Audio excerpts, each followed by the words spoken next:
la princesse Diana était une méchante farceuse qui adorait jouer des tours à ses garçons, a révélé un documentaire. Le monde a pleuré hier 24 ans depuis la mort de la princesse de Galles. Des fans dévoués ont fait le pèlerinage annuel au palais de Kensington pour laisser des fleurs et des messages aux Golden Gates, et des dispositions spéciales ont été prises pour que les membres du public souhaitant bien voir la statue de Diana. Le prince William, Kate et leurs 3 enfants ont rendu hommage en privé. La princesse du peuple était une humanitaire, une icône mondiale et ne ressemblait à rien de ce que la famille royale avait vu auparavant.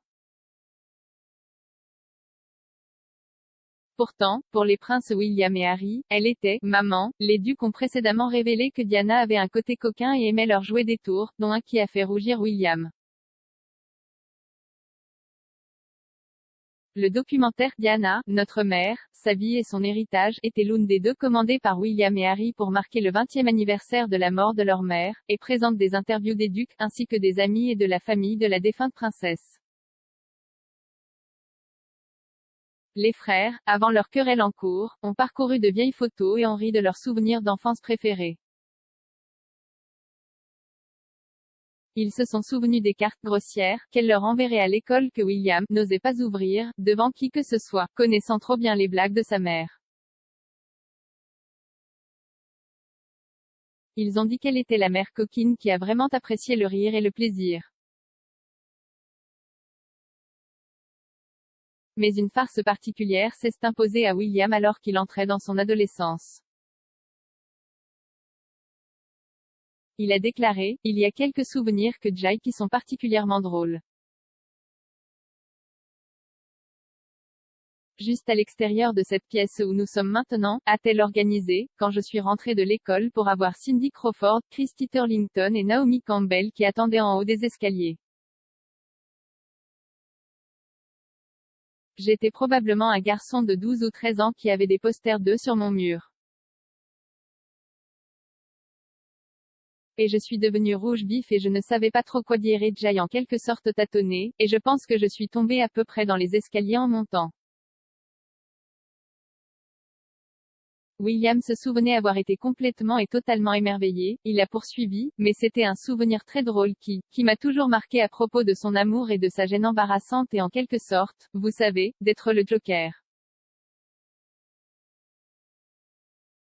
Il s'est avéré plus tard que William avait confondu ses mannequins, après que l'ancien chef cuisinier de Diana ait dit Hello Magazine c'est Claudia Schiffer qui est venue plus tôt que Cindy Crawford.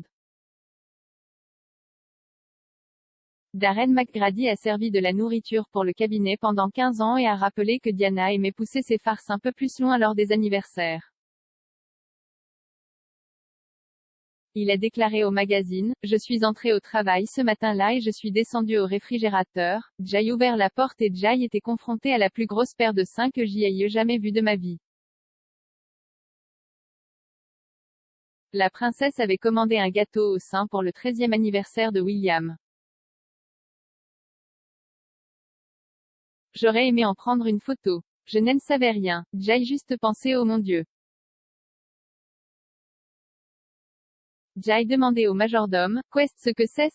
Et il a dit que la princesse l'avait commandé pour l'anniversaire de William. Monsieur McGrady a rappelé que, comme pour la cascade des mannequins, William est devenu rouge vif. Pendant ce temps, William et Kate auraient, sérieusement envisagé, de déménager à Windsor. Le duc et la duchesse devraient assumer des rôles plus importants au sein du cabinet dans un avenir pas trop lointain, et le couple envisage des maisons dans la région de Windsor, selon le Mail on Sunday. Vivre à Windsor signifierait qu'ils sont plus proches de la reine, mais la principale raison pour laquelle ils envisagent de déménager pourrait sans doute être que leur deuxième résidence à Anmer Hall est trop éloignée de Londres. Jusqu'à présent, la famille a partagé son temps entre le palais de Kensington et Anmer dans le Norfolk.